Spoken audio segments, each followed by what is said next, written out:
আল্লাহ রাব্বুল আলামিন সূরা আন-নামলের মধ্যে বলছেন, আম্মান জাআলাল আরদা ক্বারারান ওয়া জাআলা খিলালাহা আনহারান ওয়া জাআলা লাহা রাওয়াসিয়া ওয়া জাআলা বাইনাল বাহরাইনি হাজিজা।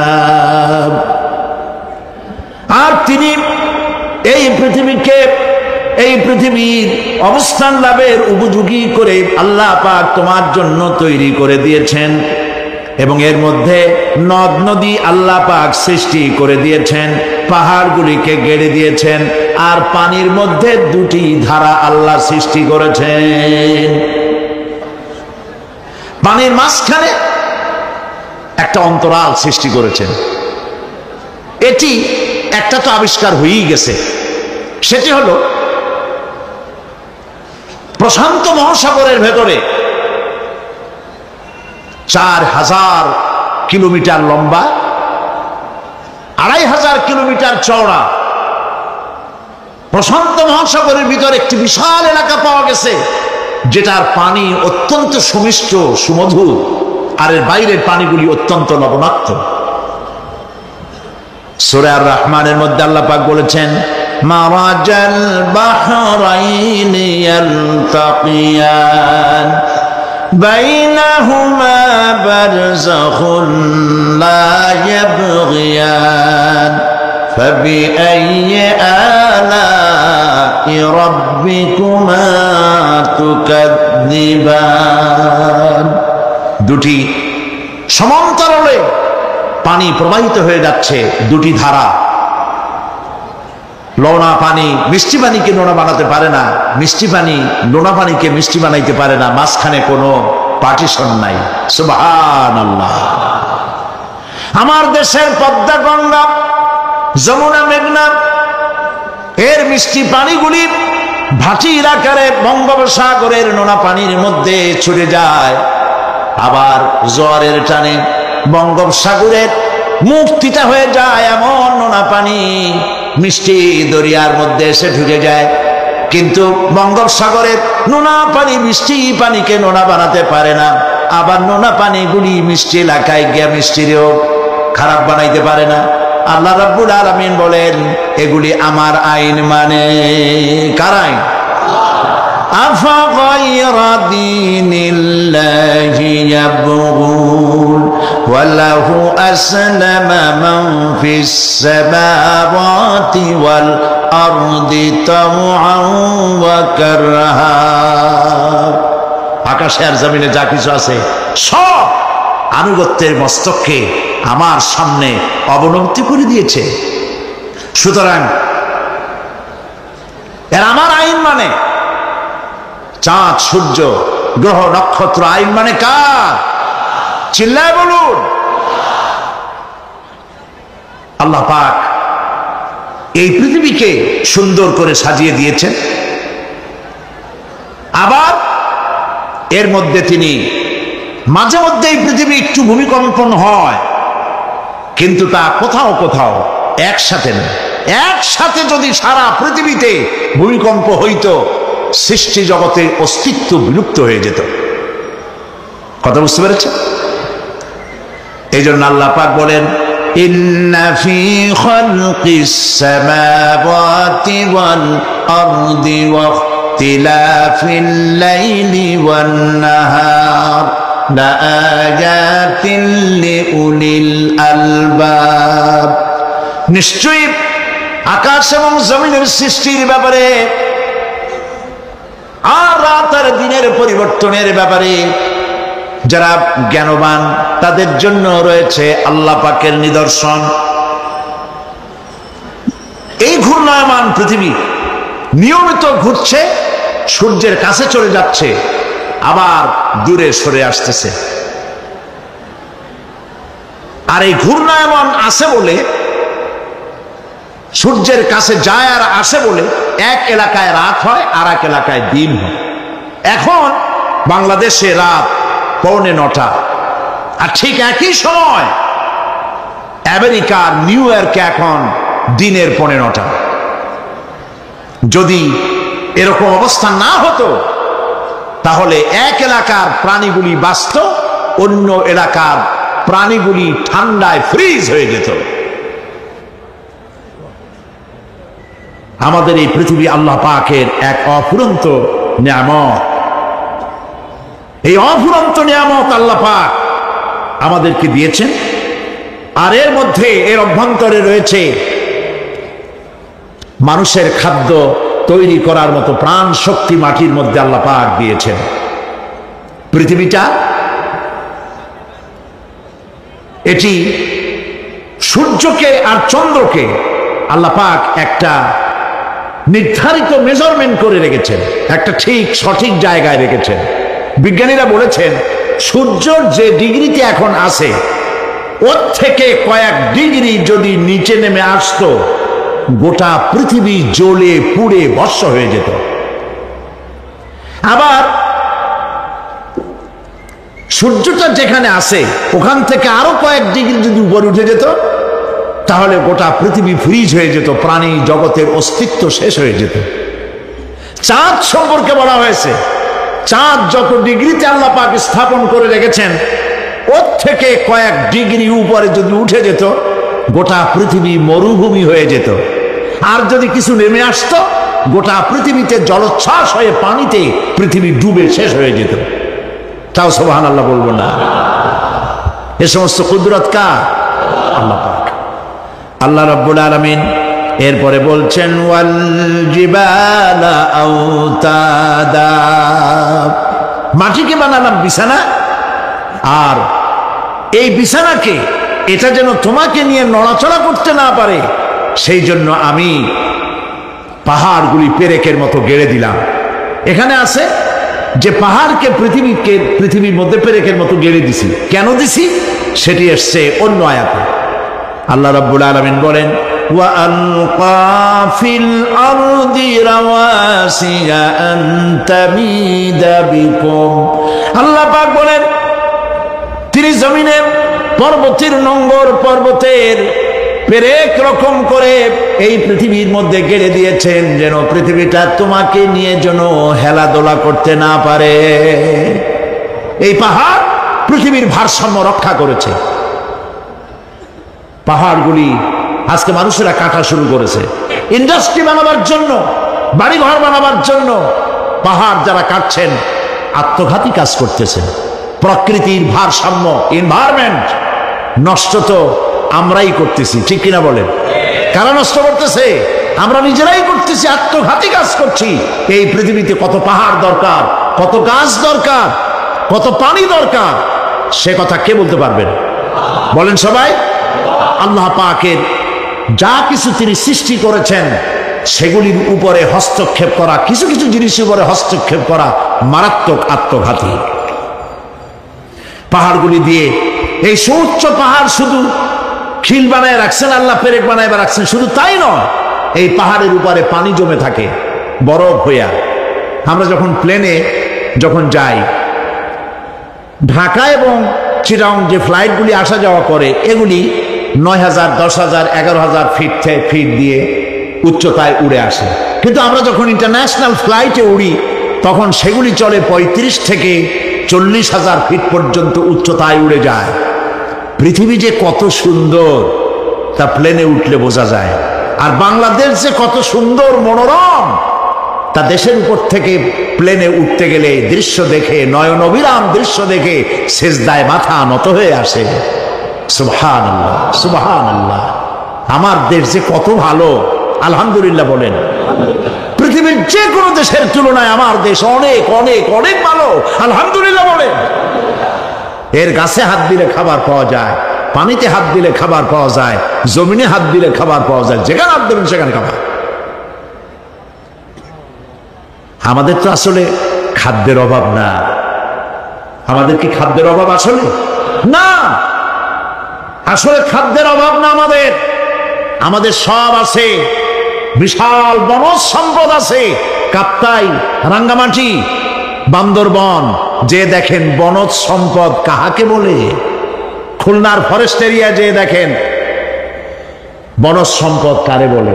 রয়েছে বনজ সম্পদ রয়েছে খনিজ সম্পদ, রয়েছে পশু সম্পদ, রয়েছে মৎস্য সম্পদ, রয়েছে পানি সম্পদ, সর্বোপরি রয়েছে মানব সম্পদ, সব আছে। তাহলে মরি কেন?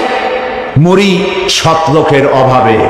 আল্লাহ রাব্বুল আলামিন এই পৃথিবীতে মানুষগুলিকে সুন্দর করে সৃষ্টি করে তার খাওয়া চলা ফেরা ওঠা বসা সবকিছুকে একটি নিয়মতান্ত্রিক পদ্ধতিতে পরিচালিত করেছেন। এটা বুঝলে পরে কল্যাণ, না বুঝলে অকল্যাণ। আসল বক্তব্য ছিল কি? প্লেনে ওনার সময় দেখেছি রাশিয়ার উপর থেকে যখন উড়ে যায়, টার্কি, ইটালি, আফ্রিকা দেশসমূহের উপর দিয়ে যখন উড়ে যায়, তখন দেখতে পাই নিচে পাহাড়ের মাথাগুলি সাদা ধপধপ করছে। প্রথমে তো বুঝি নেই যেগুলি কি, পরে জিজ্ঞেস করে জেনেছি। যখন প্রথম বিদেশে গেছি তখন বুঝি নেই, তারপরে বুঝতে পারলাম এ হলো আল্লাহ পাকের সেই কথা যে পাহাড়ের উপরে আমি পানি জমায় রাখি। এই জমাকৃত পানি সূর্যের তাপে গলাইয়া পাহাড় থেকে পাদদেশে নামাইয়া ফসল উৎপাদিত করি যেখানে বৃষ্টি সম্ভব নয়। মানে বৃষ্টি যেখানে যাওয়ার প্রয়োজন নাই, সম্ভব নয় তা না, আল্লাহর কাছে অসম্ভব বলে কিছু নাই। কিন্তু কোথাও আল্লাহ পাক বৃষ্টি দিয়ে দেন, কোথাও সাগরের পানি, কোথাও খালের পানি, কোথাও নদীর পানি, কোথাও পাহাড়ের পানি দিয়ে এভাবে ব্যবস্থা করে দেন। এনভায়রনমেন্ট এগুলি নষ্ট করে ফেলছে। একটা দেশ আছে যার নাম, একটা মহাদেশ যার নাম অ্যান্টার্কটিকা। এই অ্যান্টার্কটিকা মহাদেশে কোনো মানুষ নাই, আছে শুধু পেঙ্গুইন। কি আছে কন্ত? পেঙ্গুইন। শুধু বরফ আর বরফ। এগুলি জমা করে রাখার মধ্যে রয়েছে আল্লাহ পাকের বিশেষ কুদরত, যা আল্লাহ পাক মানুষের জন্য তৈরি করে রেখেছেন। মানুষ বুঝতে পারে না। এনভায়রনমেন্ট নষ্ট করে ফেলার পরে এই পাই বরফগুলি গড়ে যাচ্ছে, নষ্ট হয়ে যাচ্ছে। এরপরে আল্লাহ পাক বলছেন وَخَلَقْنَاكُمْ أَزْوَاجًا, আর এই পৃথিবীর বংশধারাকে, সৃষ্টি ধারাকে ঠিক রাখার জন্য আমি তোমাদেরকে জোড়ায় জোড়ায় সৃষ্টি করেছি। সুবহানাল্লাহ। প্রত্যেকটি প্রাণীর ভিতরে স্ত্রী জাতীয় পুরুষ জাতীয় আছেই, আছে কিনা বলেন? এমন একটা নামকন যেখানে শুধু পুরুষ, নারী নাই, স্ত্রী জাতীয় নাই, আছে নাকি? নাই। বংশধারা বৃদ্ধি করার জন্য প্রত্যেকটি প্রাণী আল্লাহ পাক বলছেন জোড়ায় জোড়ায় বানাইছি, তোমাদেরকেও আমি জোড়ায় জোড়ায় বানিয়েছি। আর কি করেছি? আল্লাহ পাক বলছেন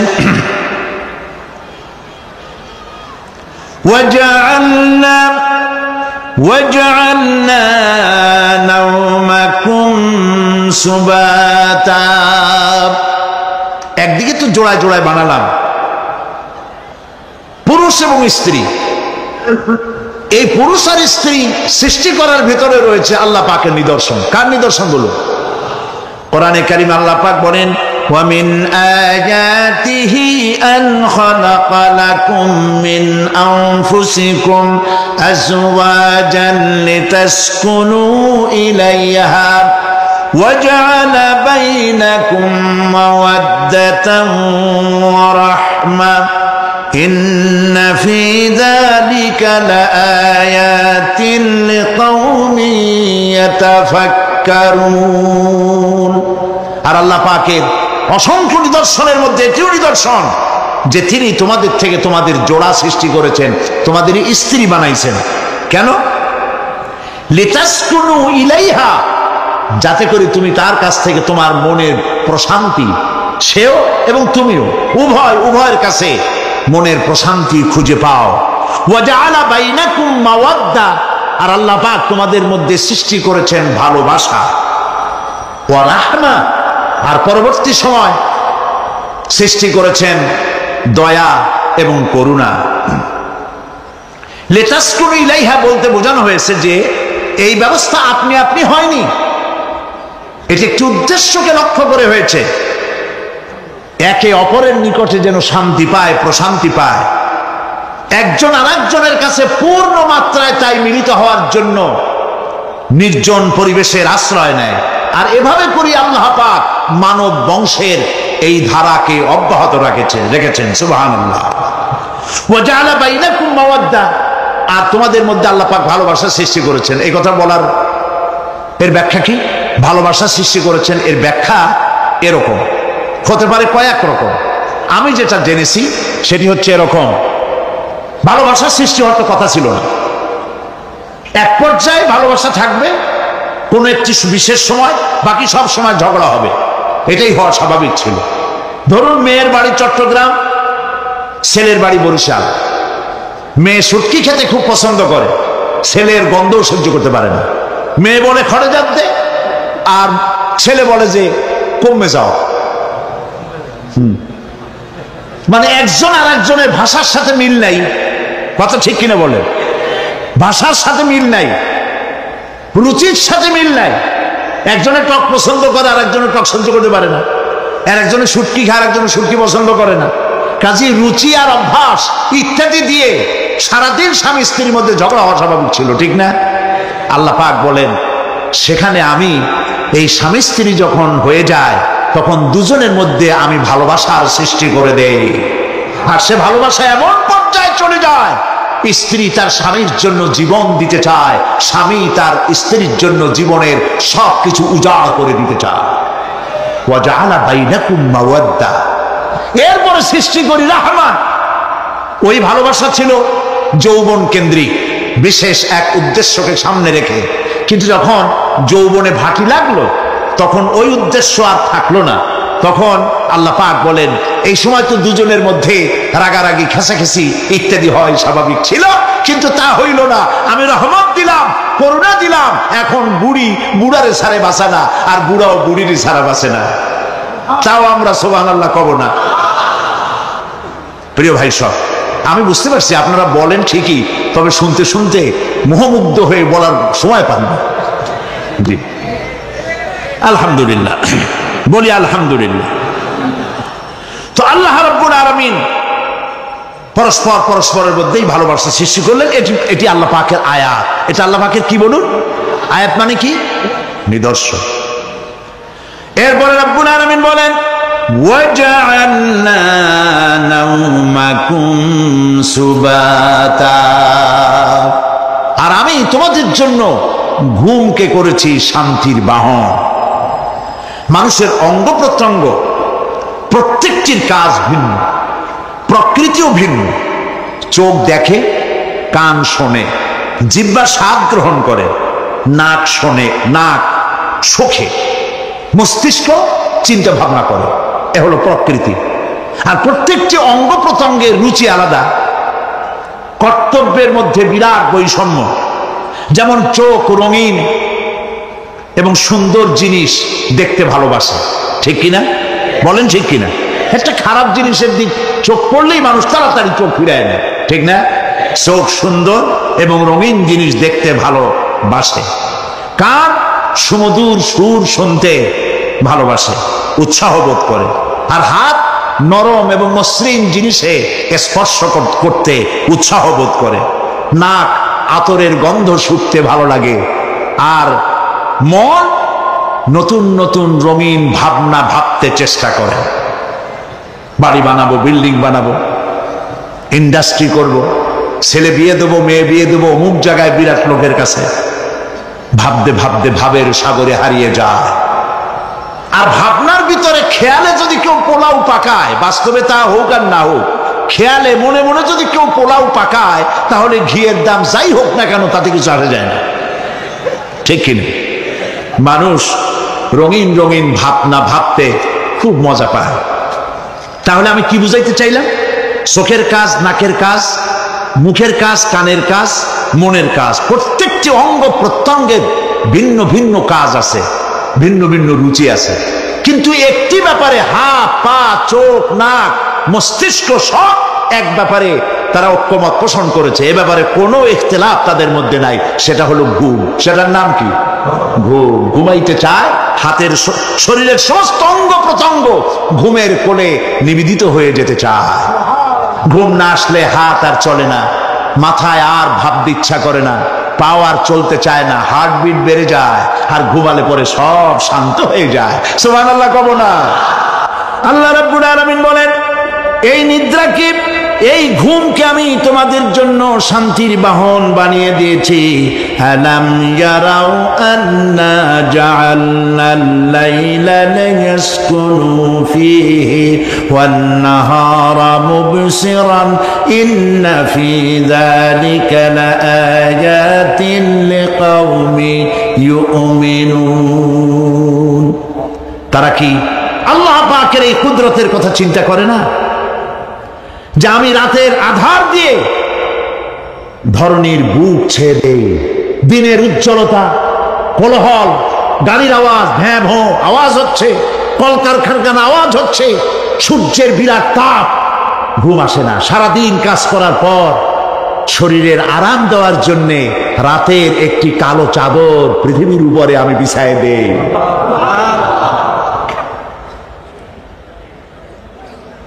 আর মানুষ আরাম গ্রহণ করে, শুধু মানুষ না, সব প্রাণী আরাম গ্রহণ করে। সুবহানাল্লাহ। এবং এরপরে দিনের আলো দিয়ে উদ্ভাসিত করি, যেন বিশ্রামের পর নতুন করে আবার কাজের সমস্ত উদ্দীপনা নিয়ে নতুন করে কাজে ঝাঁপিয়ে পড়তে পারে। কয়েক ঘন্টা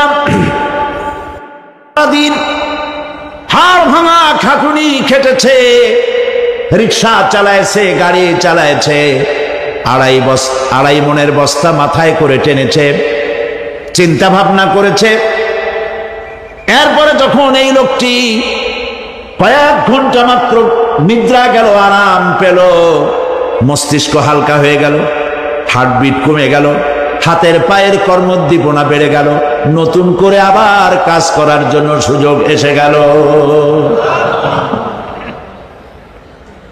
দুনিয়ার মানুষকে কর্মক্ষম রাখার জন্য আল্লাহ পাক ঘুমকে বানিয়েছেন নিয়ামত। সুবহানাল্লাহ। ওয়া মিন আয়াতিহি মানামুকুম বিল-লাইলি ওয়ান-নাহারি ওয়াবতিগাউ মিন ফাদলিহি। আল্লাহ পাক বলেন, তোমাদের রাত আর দিনের বেলায় নিদ্রা যাওয়া, এবং এটাই হচ্ছে তার অনুগ্রহ।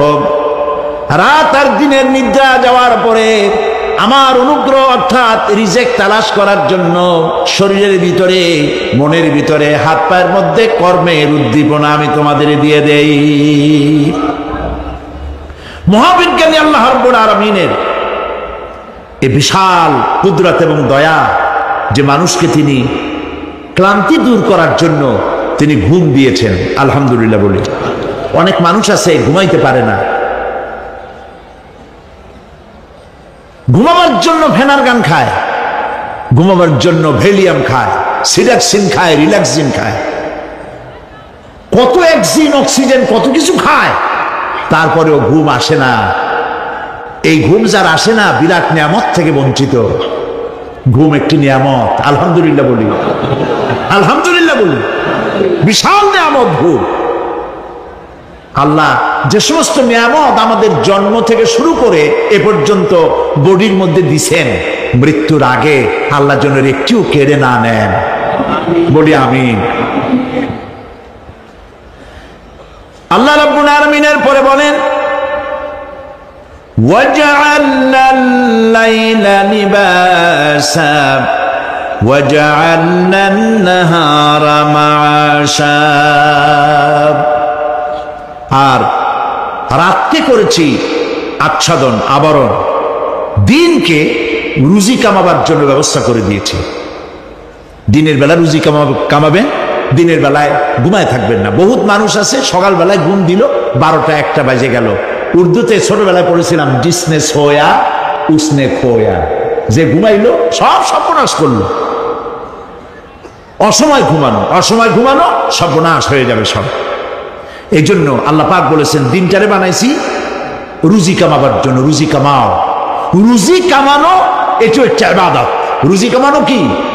হালাল রুজি কামাবেন, ইবাদত।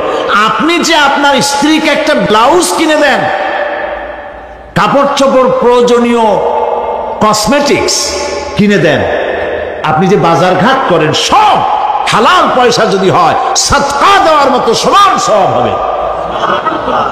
রুজি কামাইতে হবে, এটা আল্লাহ পাকের হুকুম। রুজি কামাও। ফাইদা কুদিয়াতিস সালাত ফান্তাশিরু ফিল আরদ ওয়াবতাগু মিন ফাদলিল্লাহ। সুবহানাল্লাহ বলে। নামাজ যখন শেষ হয়ে গেল, ফাইদা কুদিয়াতিস সালাত, নামাজ যখন শেষ হয়ে গেল, ফান্তাশিরু ফিল আরদ, তখন জমিনে ছড়িয়ে পড়ো আর আমার অনুগ্রহ রিজক অনুসন্ধান করো। সুবহানাল্লাহ। মসজিদে বসে বসে খালি তসবিহ টিপতে থাকো না, কাজের সময় কাজ করো। অফিস থেকে বলে আসছে জোহরের নামাজ পড়তে যাই, জোহরের নামাজ পড়িয়ে তারপর নফল পড়া শুরু করছে, এরপরে দোয়া দুরূদ পড়া শুরু করছে। 1 ঘন্টা অফিসের সময় নষ্ট করেছেন। ফরজ নামাজ সুন্নত নামাজ পড়তে যতটুকুন লাগবে এর থেকে বেশি সময় নিলে বেতন হালাল হবে না। আপনি মিথ্যা কথা বলে মিথ্যা ছুটি নিয়ে দিনের কাজ করতে পারেন না। আপনার রুজি হালাল হইতে হবে। আপনার নফল নামাজ পড়া দরকার, রাত পড়ে আছে, রাতের বেলা গিয়ে জনমের মতো নফল পড়েন, কে নিষেধ করবে? মনে থাকবে কথা?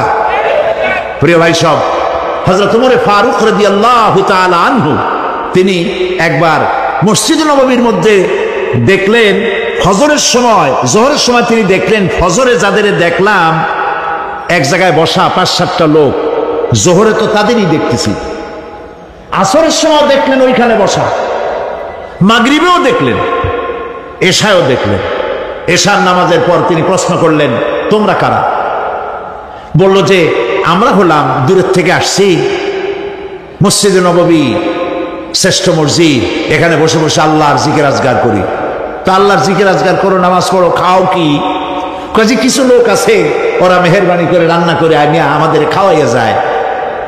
হযরত ওমর ফারুক রাদিয়াল্লাহু তাআলা আনহু বললেন, তাহলে তো তোমার চাইতে, তোমরা যে কয়জন এখানে বসে ইবাদত করো, তোমাদের চাইতে ওই ব্যক্তি অনেক উত্তম যে নিজে রুজি কামাই করে তোমাদের খাওয়ায় যায়, তোমরা তো অলস।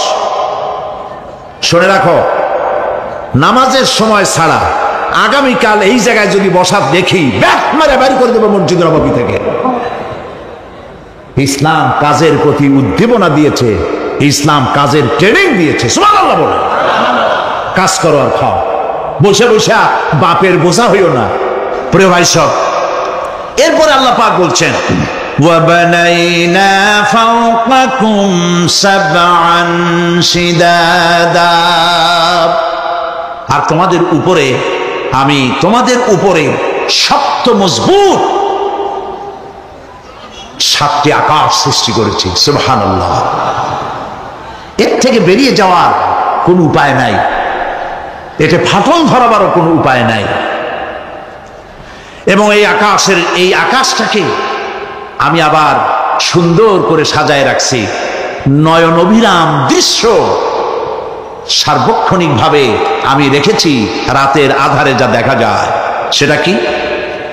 আল্লাহ রাব্বুল আলামিন বলেন, ইন্না যায়্যানাস সামাআদ দুনিয়া বিজিনাতিল কাওয়াকিব, এই দুনিয়ার আকাশখানিকে তারকা প্রদীপ দিয়া সাজায় রেখেছি মনের মতো। দেখো তুমি তাকাইয়া, কি সুন্দর করে আকাশকে সজ্জিত করে রেখেছি। আল্লাযী খালাকা সাবআ সামাওয়াতিন তিবাকা মা তারা ফি খালকির রাহমানি মিন তাফাউত ফারজি'ল বাসারা হাল তারা মিন ফুতুর। ক্ষমাশীল তিনি, সপ্ত আকাশ রচিলেন থরে থরে, কোন ত্রুটি হেরিবে না তার পূর্ণ সৃজন পরে।